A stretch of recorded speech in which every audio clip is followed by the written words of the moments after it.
As of recording this, the Switch 2 is 10 days away. Oh my god, it got here so fast. I am so excited. I got my pre-order in, planned my whole day out like going to GameStop at the ungodly hour of 3 p.m. I have waited so long for a new Mario Kart 2, it'll be so worth it. And since it's so soon, I'm going to take this chance to talk about my current thoughts on the Switch 2 and Mario Kart World in one video because I really don't have much to say about the Switch 2 itself. Starting with the console, I am whelmed with it. It's weird because I'm not over the moon with it, but I'm also not negative about it.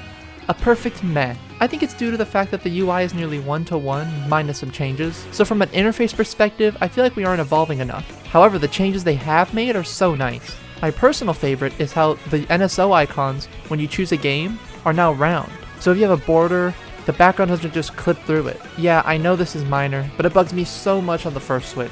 And I also like the new sound effects. It's gonna take a while for me to get used to them, but they sound really nice. And as for the hardware, I am pretty happy that the Pro Controller will be pretty similar to the Switch 1 controller. The Switch Pro Controller is an amazing controller, so just having an upgrade for it is fine by me.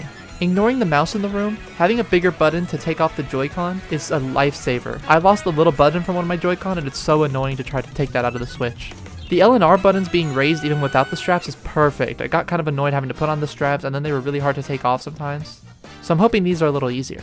Looks wise, at first I didn't love the look of the new Joy-Con, but it really grew on me. I just hope for more options in the future. And now with all that, we gotta talk about the mouse. This might be the best feature on the whole console. What a smart use of the Joy-Con. I wasn't even sold on it until I put a Joy-Con down to try it myself and it feels so natural. This will lead to some really cool games. I'm hoping games like Cyberpunk will use it too. Because on PlayStation, Cyberpunk has a really annoying cursor menu and it's kind of annoying to navigate. So I'm hoping that they actually fix that for the Switch version. So overall, I am liking how the Switch 2 looks so far.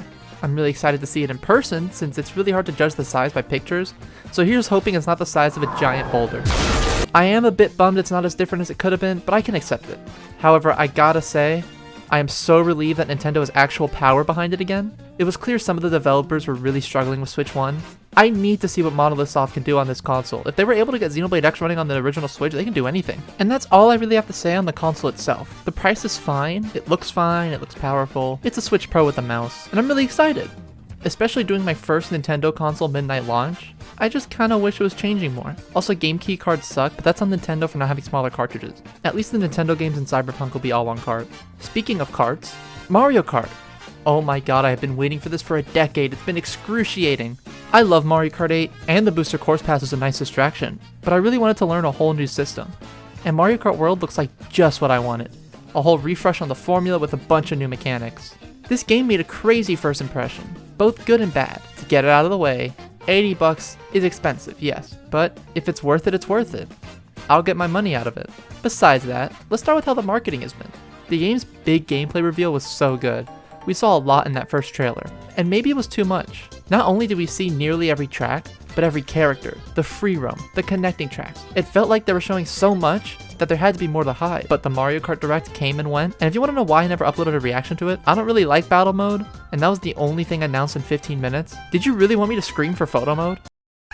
But now that it's coming out soon, the marketing is starting to pick back up. And a few days ago, Nintendo posted an interview that was really interesting about how the game has been in development since 2017, which puts 2 on the board for Switch 1 games that took so long to develop, they ended up on the next console.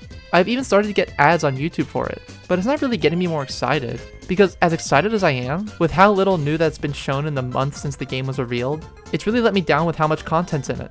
And yeah, I do like when games hide stuff, but with the giant blowout in the Switch 2 Direct, I feel like there was much more to reveal later, and there just wasn't. It's kind of deflating. They should have held out at least some tracks or some characters. And maybe when the game comes out, I'll learn there was a bunch more content that didn't show, but they're not even hinting towards it, so that kind of kills that possibility. But my middling opinions on marketing really mean nothing, because looking past that, this game looks amazing.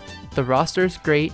I really love all the random enemies thrown in. I was kind of mixed on the crossover characters in 8, so having a purely Mario roster with stuff like Cataquack or Bee or Fishbones, like there are some crazy picks, I love it. No one touched Fishbones, he's mine. I'm also really happy with the costumes, especially Captain Toad and Toadette being in this game. Except the way the costumes are just shoved into the menu, ew. Speaking of characters and costumes, we know how you unlock the costumes, but for characters, do you have to use Kamek? Because in the demo, Kamek unlocks them, but that would suck if that's the only way, considering you have to hope Kamek spawns and then hope Kamek gives you a new enemy. But speaking of Kamek, I'm so sad they killed him. I was really hoping he'd be a racer. And besides the Kongs and Koopalings, he feels like the biggest omission. Kamek leads us pretty smoothly to the items. I really like the items for this game, especially the feather being in races, but some items have me suspicious of how good or useful they'll be. Like the gold shell and ice flower. I feel the gold shell looks really useless, so I'm not even sure why it's here. And with the ice flower, it's just a fire flower with not a huge difference besides it makes you slide a bit, which doesn't seem too crazy. So I just kind of feel they're just inflating the item count, which will make it hard to pull anything actually useful. Now Kamek scares me. It looks like that item that summons pillars in Team Sonic Racing, and I hate that item. It's like impossible to dodge. But no offense to Sonic, the Mario Kart team will probably balance it much better. I just think it looks kind of boring, because most of the footage I have seen of it just changed your character, which I guess technically matters, but not really. In casual races, everyone's going to turn into a Goomba and shrug, so I don't really see why this is taking an item slot. Lastly with the items, they killed the Lightning and Bullet Bill. I actually really hate this change.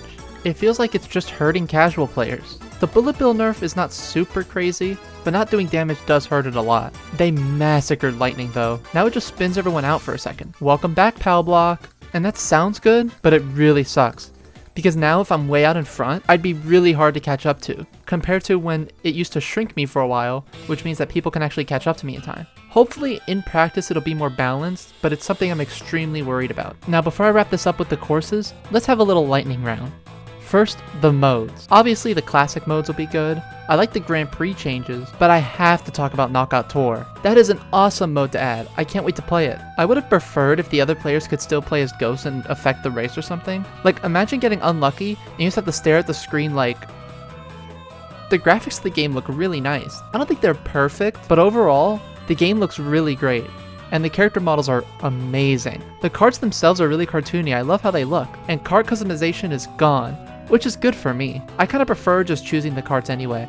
Free roam looks great. Missions will be great for some single player content, but I'm hoping there's a bit more to it than just hitting P-switches. Even one boss would just be really fun.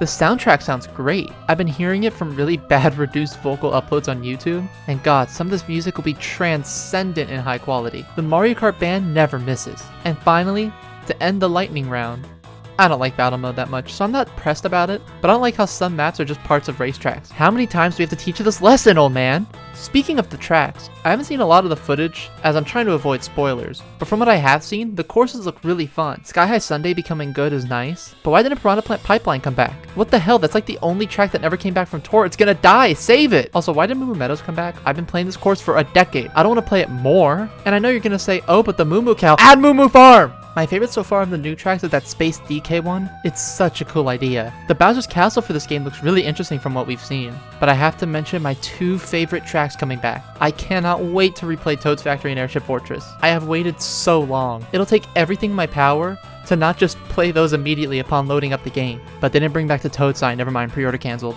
I've seen a ton of people hate on the intermissions, and I have to say, I don't really see the issue. I think they look fun. I'm really glad there's a reason to play Grand Prix now, and I think all the new mechanics in this game will really help with those sections. And even in the footage I have seen, they don't look as boring as tracks like London Loop.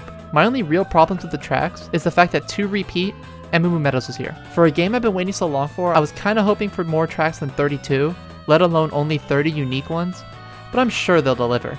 I just hope the repeats of Peach Stadium and Crown City are memorable enough. I'm never going to be happy about Moo Moo Meadows though. Even the song sounds the same as 8. Why is it here again? So the tracks are looking great, but if it doesn't play well, I don't want it. And wow, this game looks fun. Wall riding looks insane. I cannot wait to mess around with that. I assume there's limits, but I really want to see how far I can go. Will it be like Rocket Racing where you can just stay on the wall? I assume you can only be on for so long. It'll be great to experiment with that a little bit. Another major mechanic they have shown is rail grinding, which looks fine. I have to actually use it to get my opinions on it, but the jump, at first I was apprehensive of this because it felt like a bit too much for me, but seeing it in action, it looks really fun. It might lead to some really cool shortcuts, but I am worried because 1, now what's the point of the feather? More importantly though, I'm worried it will increase the skill gap even more. With this and items being nerfed, I feel like this Mario Kart might be too skill-based, which will really hurt playing casually. Even with Mario Kart 8, my friends feel like they can't play with me.